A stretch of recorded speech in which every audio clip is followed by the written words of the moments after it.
दोस्तों आज हम महत्वपूर्ण टॉपिक लेकर आए हैं जो प्रतिरोध यानी रेजिस्टेंस पर हम लोग बात करेंगे कि यहां से इस बार 2022 का जो ग्रुप डी का एग्जाम हुआ है यहां से लगातार क्वेश्चन बनते हैं और बनते रहेंगे, ठीक है। और बहुत हर सेट में 2-3 क्वेश्चन यहां से आते रहे और 2-3 नंबर एक तो मान के चलिए फिक्स है। अगर आप इस टॉपिक को अच्छे से पढ़ ले रहे हैं तो 2 नंबर किसी भी रेलवे के एग्जाम में आप जाएंगे 2 नंबर आप तो फिक्स है, पड़ेगा, आपको मिलेगा जरूर है, ठीक है। तो हम बात करेंगे कि बेसिक से हम लोग सीखते हैं कि क्या किसको क्या कहते हैं, कैसे क्या होता है, ठीक है। तो प्रतिरोध पर हम विचार करेंगे, तो प्रतिरोध के बारे में चलते हैं, टाइम व्यतीत नहीं करेंगे, हम लोग टॉपिक पर बात करते हैं। आइए क्या है देखते हैं।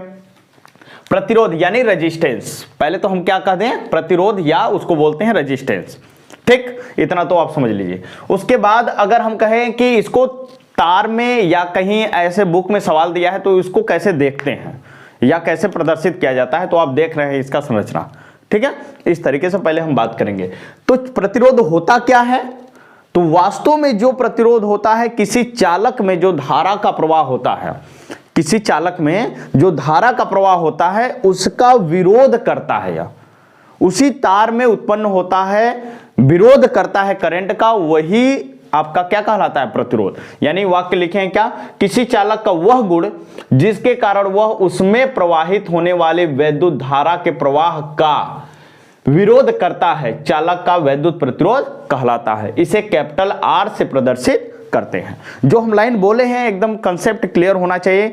कोई भी एक तार है, मान के चलिए एक तार है तो एक आर है, क्या है, एक तार है तो एक आर है, यानी तार में जब धारा प्रवाहित होगी तो वहां पर उत्पन्न होने वाला क्या होगा, यानी प्रतिरोध। किसका, धारा का विरोध कौन करता है, प्रतिरोध, ठीक। जितने ज्यादा धारा बहेगी उतने ज्यादा उसके अंदर क्या होगा, प्रतिरोध करने के, विरोध करने के लिए प्रतिरोध उत्पन्न होता है, यानी रेजिस्टेंस, ठीक है।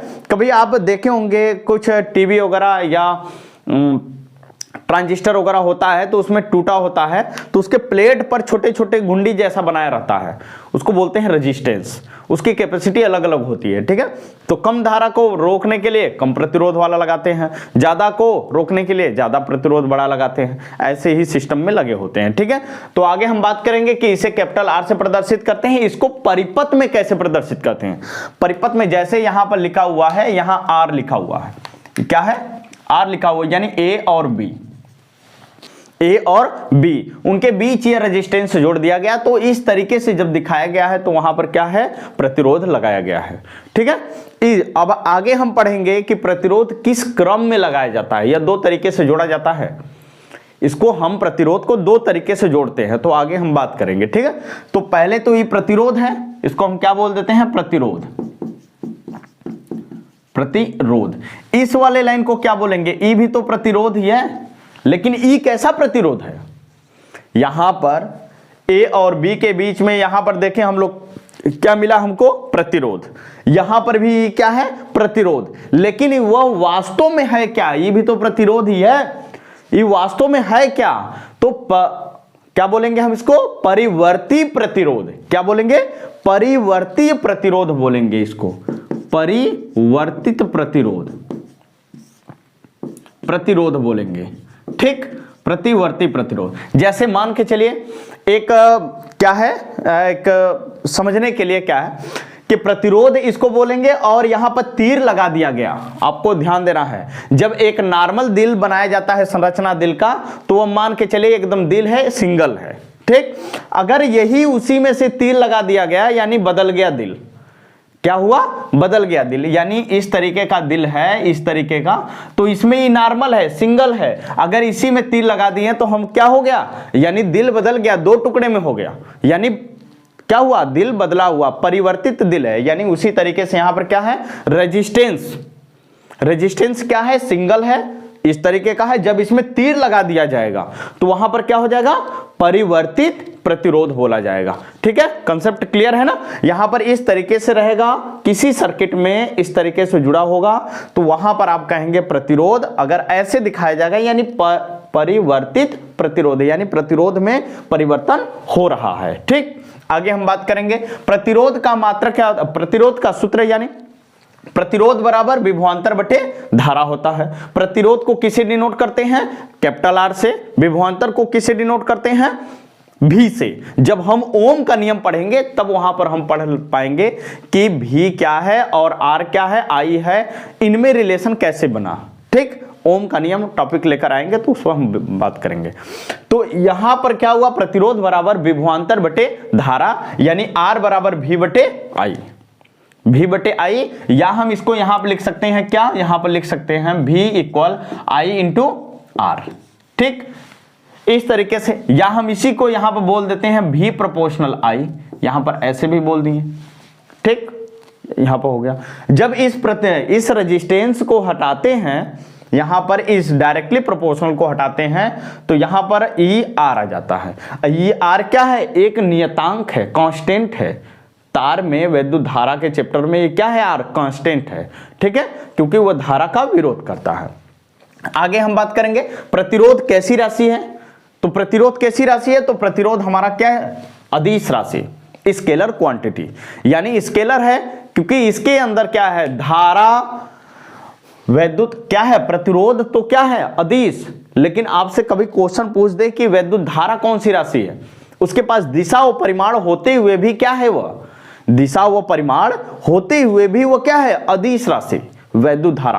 क्योंकि वह क्या है? वह त्रिभुज के नियम या चतुर्भुज के नियम का पालन नहीं करता है, या आप बोल सकते हैं वेक्टर का पालन नहीं करता है।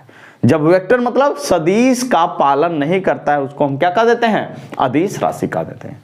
ठीक, आगे हम कहेंगे इसका मात्रक क्या होगा। इसका मात्रक हम लिख सकते हैं जैसे भी बटे आई था, तो भी का मात्रक यानी विभवांतर का मात्रक क्या होगा? वोल्ट, और आई का मात्रक क्या होगा? एम्पियर। तो हम यहां पर लिख सकते हैं वोल्ट प्रति एम्पियर, या हम इसी को बोलते हैं ओम।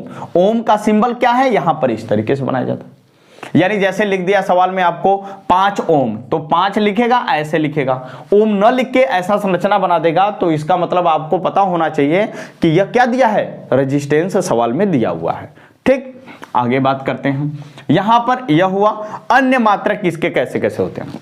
अन्य मात्रक मतलब आप माइक्रो, नैनो, एंगस्ट्रॉन, पिको, मिली, मेगा, ये तो जानते ही होंगे। जब जानते होंगे, नहीं जानते हैं तो आप आज जान लीजिएगा कि माइक्रो का मतलब होता है 10 के पावर -6। जब भी किसी के साथ यह जुड़ेगा, जैसे माइक्रो सेकेंड, 1 माइक्रो सेकेंड में कितना सेकेंड? तो 10 के पावर -6 सेकेंड, ऐसे बोल देते हैं। वही चीजें यहां पर बोला गया है, 1 माइक्रो ओम में कितना ओम? तो 10 के पावर -6 ओम। यहां पर आगे 1 मिली ओम बराबर कितना? 10 के पावर -3 ओम, ऐसे बोल देंगे। ठीक, 10 के पावर -3 ओम। यहां पर 1 मेगा ओम बराबर क्या बोला जाएगा? तो 10 के पावर 6 ओम, क्योंकि मेगा का मतलब होता है 10 के पावर 6।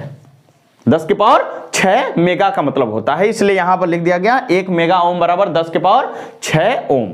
आगे यहां पर लिखा हुआ 1 किलो ओम बराबर, 1 किलो ओम बराबर 1 किलो का मतलब कितना होता है? 10 के पावर 3, तो 10 के पावर 3 ओम हो जाएगा। इन सभी में 2 का यूज किया जाता है सबसे ज्यादा, और इसको इस तरीके से देता है, और आपको पैमाना बदल के हमको सवाल लगाना पड़ता है। ठीक है, मिली में दिया रहेगा, आपको यहां पर 10 के पावर -3 का गुणा करके ही हल करना होगा। ठीक, इस तरीके से। आगे यह टॉपिक क्या है? प्रतिरोध को प्रभावित करने वाले कारक। प्रतिरोध को प्रभावित करने वाले कारक, प्रतिरोध को कौन कौन सा प्रभावित कर सकता है? प्रभावित यानी कौन प्रतिरोध पर निर्भर करता है, या इस तरीके से। ठीक, तो यहां से इस बार के ग्रुप डी के एग्जाम में बहुत सारे क्वेश्चन आए थे, लगातार हर सेट में 2-3 क्वेश्चन थे। तो आज हम सीख पाएंगे यहां पर कि क्या है, और इसका बहुत जबरदस्त लॉजिक क्या है। आगे देखिए, यहां पर क्या है? लंबाई पर डिपेंड। पहला तो याद आपको यह होना चाहिए कि लंबाई पर प्रतिरोध निर्भर करता है। कैसे? किसी चालक तार का प्रतिरोध R, यानी चालक की लंबाई के क्या होता है? अनुक्रमानुपाती। यानी आपको याद करना है तो आप याद रखिएगा कि R L के डायरेक्टली प्रोपोर्शनल होते हैं। क्या होते हैं? R L के डायरेक्टली प्रोपोर्शनल होते हैं, यानी आप कह सकते हैं कि R जो है L को डायरेक्ट प्रपोज कर रहा है। क्या बोल रहा है? R L को डायरेक्ट प्रपोज। डायरेक्ट प्रपोज का मतलब यह हुआ कि यहां पर डायरेक्ट प्रपोज कर रहा है, यानी यहां पर हम बोल सकते हैं कि लंबाई का मान बढ़ेगा तो रेजिस्टेंस का मान भी क्या होगा? बढ़ेगा। ठीक, समझ में आया होगा। यानी तार की लंबाई जैसे जैसे बढ़ेगी, तार अगर हम इतना छोटा लिए हैं तो इसमें रेजिस्टेंस कम होगा, अगर यही तार की लंबाई बढ़ा दें तो रेजिस्टेंस भी क्या होगा, बढ़ जाएगा। क्यों बढ़ेगा? क्योंकि धारा यहां तक बढ़ के आ रही है, तो इसका विरोध करने के लिए तो उसको भी बढ़ना पड़ेगा ना। आप तो समझ रहे हैं बात कि यहां पर तार ई है तो यहां पर रेजिस्टेंस तो गया, यानी करंट गया और रेजिस्टेंस रोका, यहां तक रोका। अब अगर तार की लंबाई बढ़ जाए तो इसके अंदर तो धारा बहेगी ही, जब धारा बहेगी ही तो इसको, इस वाले धारा को भी रोकने के लिए तो आर पैदा होना चाहिए, क्योंकि यह चालक एक तार का गुण ही है, प्रतिरोध गुण है, क्योंकि वह तार रहेगा तो उसमें आर रहेगा। ठीक, आगे यहां पर हम कह सकते हैं तार की लंबाई अगर घटा देंगे तो रेजिस्टेंस भी घट जाएगा। ये आपका समीकरण 1 है, आपको समझना पड़ेगा। दूसरा किस पर प्रभावित करता है, कौन प्रभावित रहता है, यानी क्षेत्रफल। क्षेत्रफल क्या है? यहां पर हम बताए हैं किसी चालक का तार की लंबाई आर के डायरेक्टली प्रोपोर्शनल होता है, यानी आर एल को क्या कर रहा है, डायरेक्ट प्रपोज कर रहा है, यानी आर एल पर डिपेंड है, न कि यल आर पर डिपेंड है। ऐसा नहीं कहेंगे आप, जो प्रपोज कर रहा है उसके ऊपर डिपेंड है ना।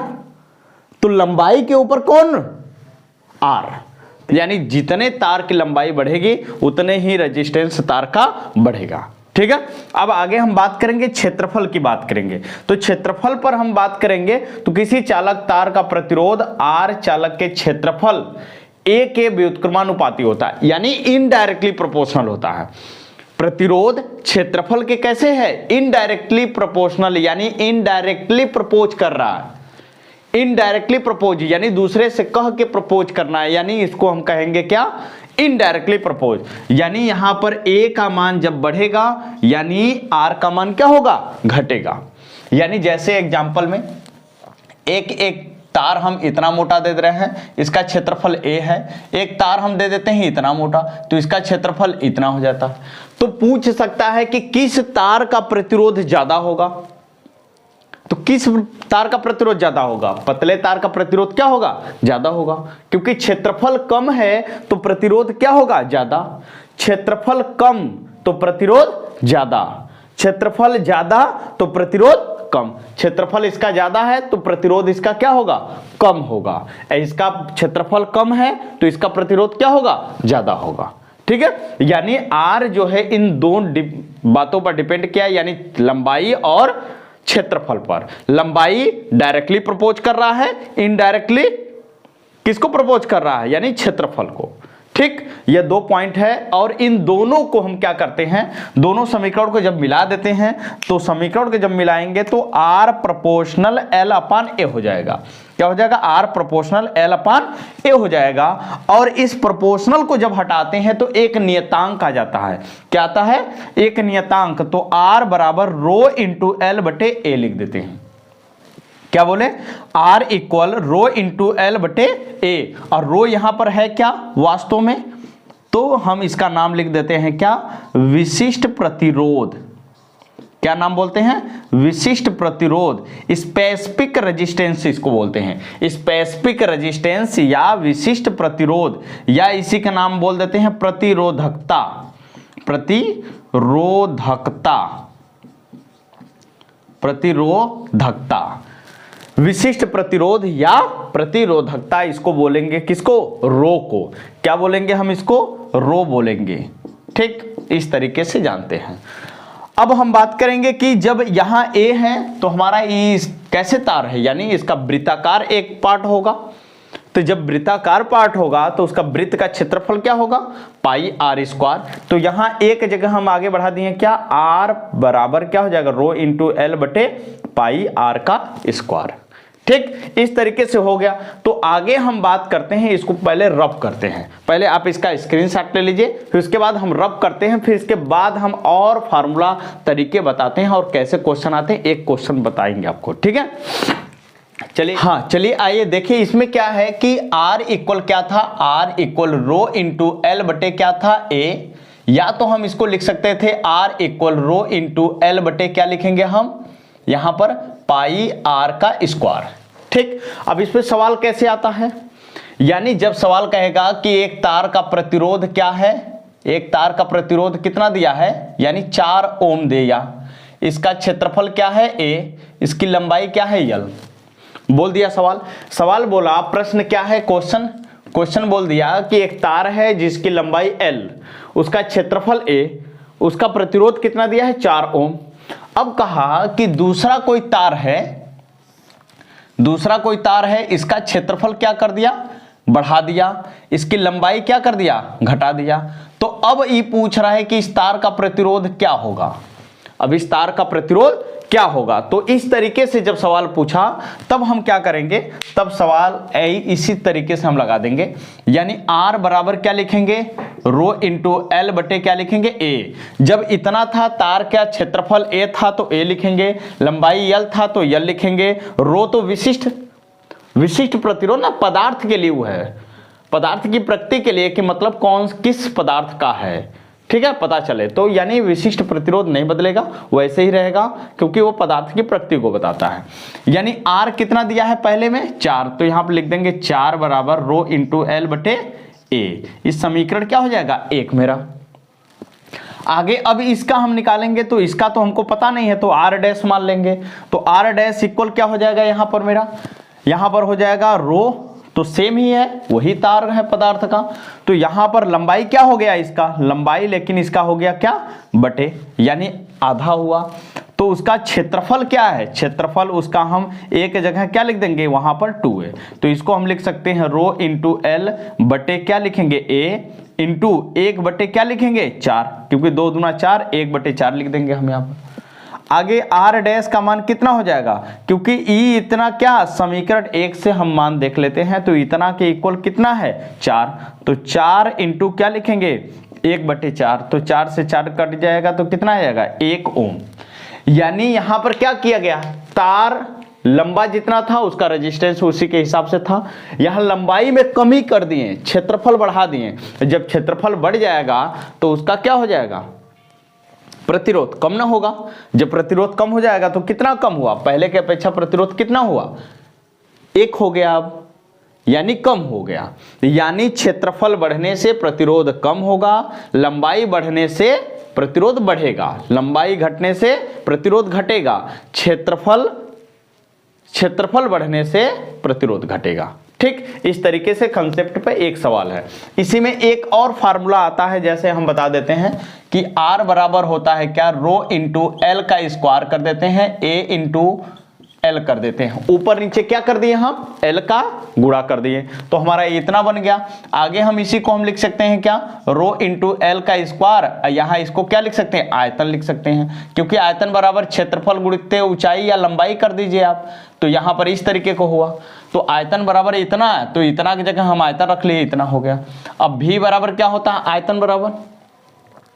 आयतन बराबर क्या होगा, यानी द्रव्यमान बटे घनत्व होता है। जब द्रव्यमान बटे घनत्व होता है तो भी के जगह हम इतना रख लेंगे। R इक्वल क्या रखेंगे, रो इंटू L का स्क्वायर, अब भी के जगह क्या रखेंगे, m अपान d रखेंगे, तो d चला जाएगा ऊपर, R इक्वल क्या हो जाएगा, रो इंटू L का स्क्वायर, रो इंटू L का स्क्वायर, अब बटे आई d कहाँ चला गया ऊपर, और नीचे क्या हो गया m, यानी R और द्रव्यमान और घनत्व में रिलेशन यह हो गया, क्योंकि तार है, तार को अगर पिघला दे रहे हैं उसके आयतन में कोई परिवर्तन नहीं होगा, तो इसलिए हमें इस तरीके से बना लेते हैं। ठीक है, फाइनली इसका फार्मूला E हो जाता है। ठीक, अब रेजिस्टेंस 2 तरीके से जुड़ते हैं, सीरीज में और क्या है पैरेलल में। क्या है, सीरीज में श्रेणी क्रम संयोजन, श्रेणी क्रम संयोजन, श्रेणी क्रम संयोजन में प्रतिरोध का क्या होता है, यानी R इक्वल क्या होता है, R इक्विवेलेंट बराबर क्या होगा, यानी R1 plus R2 plus R3 plus dot dot dot n तक लिख देंगे हम, यहां पर ऐसे हो जाएगा। ठीक, E है श्रेणी क्रम संयोजन किसका, प्रतिरोध का। प्रतिरोध को जब हम जोड़ेंगे श्रेणी क्रम में तो हमारा यह मिलेगा। जैसे यह सीरीज में बने कैसे होते हैं, तो आपको एक एग्जांपल के तरीके से हम दिखा दे रहे हैं। यानी यहाँ पर E है, यहाँ पर ऐसे रेजिस्टेंस, यहाँ पर इस तरीके से यानी इस तरीके से ज्वाइंट है, यानी ए और बी के बीच, ए और बी के बीच यहां पर तुल्य में ये जैसे R1 यहां पर लिखा हुआ है, R2 लिखा हुआ है, R3 लिखा हुआ है, ऐसे है। और तक हम जोड़ सकते हैं सीरीज में, किसी n तक संख्याओं तक जोड़ सकते हैं। लेकिन इसमें धारा क्या होगा, धारा समान बहेगी। धारा क्या होगा, समान बहता है। क्यों? क्योंकि यहां पर हम बोल सकते हैं कि श्रेणी क्रम में क्या होता है, श्रेणी क्रम में धारा का मान समान होता है, लेकिन विभवांतर क्या होता है, भिन्न भिन्न होता है। तो इस बात को हम लिखेंगे, यहां पर लिख लेते हैं, ठीक है। अब इसको तो हम रफ कर सकते हैं, रफ कर लेते हैं इसको। अब यहां पर हम लिख लेते हैं, क्या लिखेंगे, यानी लिखते हैं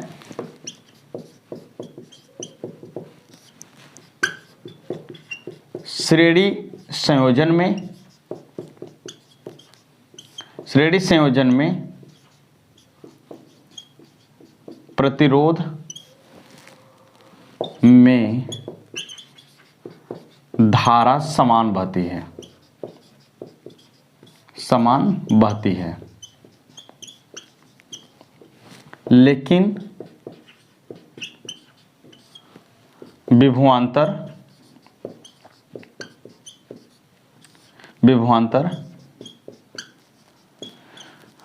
भिन्न विभिन्न होता है। ठीक, इस तरीके से। अब यही चीजें हैं कि अब उसमें क्या होगा, बैटरी का जितना भी वोल्टता होगा वो सभी रेजिस्टेंसों में क्या हो जाएगा, बट जाएगा। और जो बैटरी का जितना धारा निकलती है तो हर रेजिस्टेंस के पास उतना ही धारा पहुंचेगा। यही तो कारण है कि श्रेणी क्रम संयोजन में जो कहाँ बत्तियां लगी होती है, कैसे, यानी झालर, जो शादी विवाह में लगे होते हैं झालर, यानी वहां पर वह उसमें क्या होता है, रेजिस्टेंस जो होते हैं, जो बल्ब अलग अलग होते हैं तो उनमें धारा समान जाती है, विभवांतर नहीं। तो श्रेणी क्रम संयोजन देखने के लिए मिलता है झालरों में, यानी झालर की जो पहली बत्ती जितनी चमक होगी वही आखिरी भी चमक उतनी होती है, क्योंकि वहां पर क्या है, धारा ही उसको चमक प्रदान कराता है। धारा ही कितना, यानी धारा सभी बत्ती के लिए समान है, तो सभी बत्तियों तक क्या है, चमक एक बराबर रहेगा। लेकिन यही घरों में जो वायरिंग होती है, जो घरों में वायरिंग होती है वो पैरेलल में होती है, यानी समांतर में होती है। तो समांतर को जरा हम सीख लेते हैं, इसको रफ कर दे रहे हैं। समांतर को थोड़ा ऊपर देखते हैं।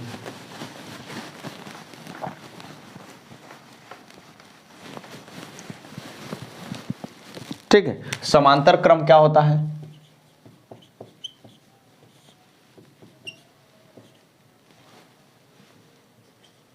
समांतर क्रम, या इसको हम बोल देते हैं क्या, पैरेलल बोले या समांतर क्रम बोले। ठीक, तो इसमें क्या होगा कि रेजिस्टेंस इस तरीके से रहेगा और ऐसे लगा रहेगा।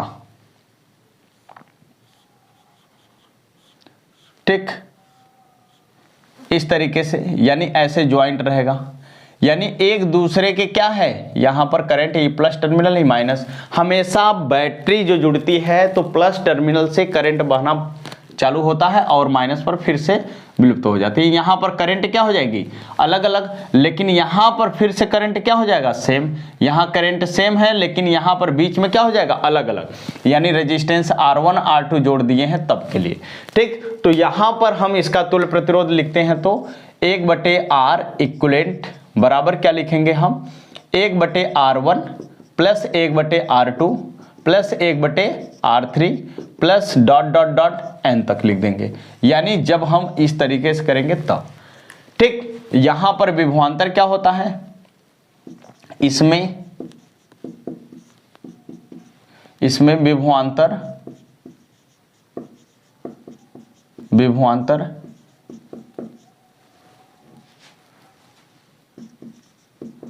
प्रत्येक प्रतिरोध के लिए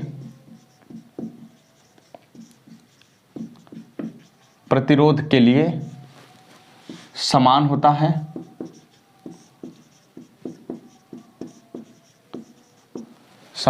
है, लेकिन धारा अलग अलग होती है, हम क्या बताएं इसमें विभवांतर तो प्रत्येक में क्या है, प्रत्येक प्रतिरोध के लिए समान होता है विभवांतर, सभी में विभवांतर सेम जाएगा, पैरेलल में विभवांतर सेम जाता है, श्रेणी में धारा समान होती है। जब विभवांतर में जब समांतर में विभवांतर समान जा रहा है तो करंट यहां पर क्या होगा, अलग अलग होगा। यहां पर क्या हो रहा था, यहां पर जब करंट समान जा रहा था, जब करंट समान जाएगा बहेगा तब इसके अंदर विभवांतर क्या होगा, अलग अलग होगा। तो घरों में जो हमसे सवाल पूछा जाता है कि घरों में जो वायरिंग होती है वह किस क्रम में जुड़ी होती हैं, तो घरों में जो वायरिंग होती है वह पैरेलल में जुड़ी होती है, यानी समांतर क्रम। समांतर क्रम को बोलते हैं क्या, पार्श्व क्रम भी बोलते हैं। इसको हम बोलते हैं क्या, पार्श्व क्रम भी बोलते हैं, पार्श्व क्रम या समांतर क्रम या पैरेलल बोलते हैं। ठीक है, तो इस तरीके से हम रेजिस्टेंस के बारे में पढ़ पाए। और रेजिस्टेंस को जो यहां पर हम मात्रक बोले थे, तो यहां पर एक मात्रक भूल गए हम लिखने के लिए, वो बड़ा एग्जाम में बहुत इंपॉर्टेंट है, प्रतिरोधकता। प्रतिरोधकता या हम इसी को बोलते हैं विशिष्ट प्रतिरोध, विशिष्ट प्रतिरोध। मात्रक क्या है इसका,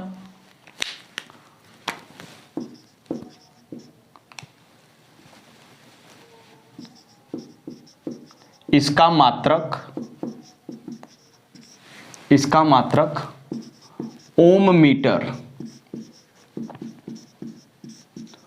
मीटर होता है। यह केवल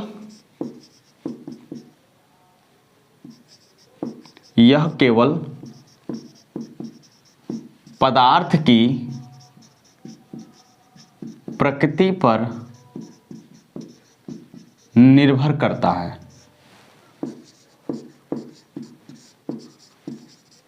प्रकाश की प्रकृति पर निर्भर करता है, यानी पदार्थ, जैसे अगर हम सवाल बोल दें कि एक तार है जिसका अलग अलग सब चीज दे दिया, विशिष्ट प्रतिरोध दे दिया है कि रो है, दूसरे तार का भी कुछ रेजिस्टेंस और लंबाइयां अलग अलग दे दे, अब पूछे दूसरे तार का विशिष्ट प्रतिरोध क्या होगा, तो विशिष्ट प्रतिरोध एक तार का, एक ही पदार्थ, जैसे सोने का तार है या कॉपर का तार है या एल्युमिनियम का तार है, तो विशिष्ट प्रतिरोध चाहे तार पतला हो चाहे मोटा हो, विशिष्ट प्रतिरोध क्या होगा, उसका सेम होगा, समान होगा।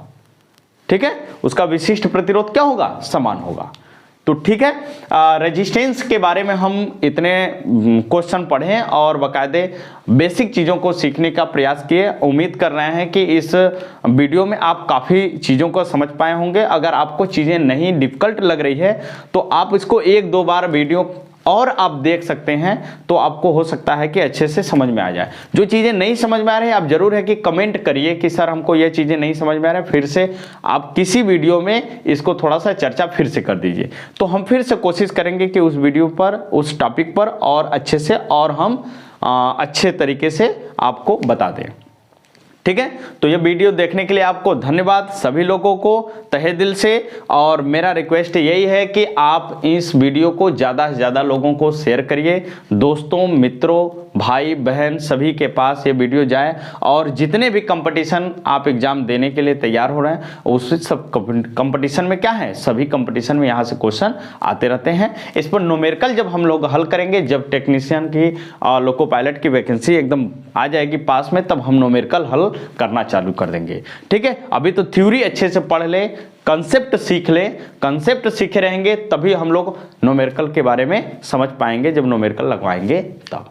ठीक है, तो आपको वीडियो देखने के लिए धन्यवाद। जय हिंद।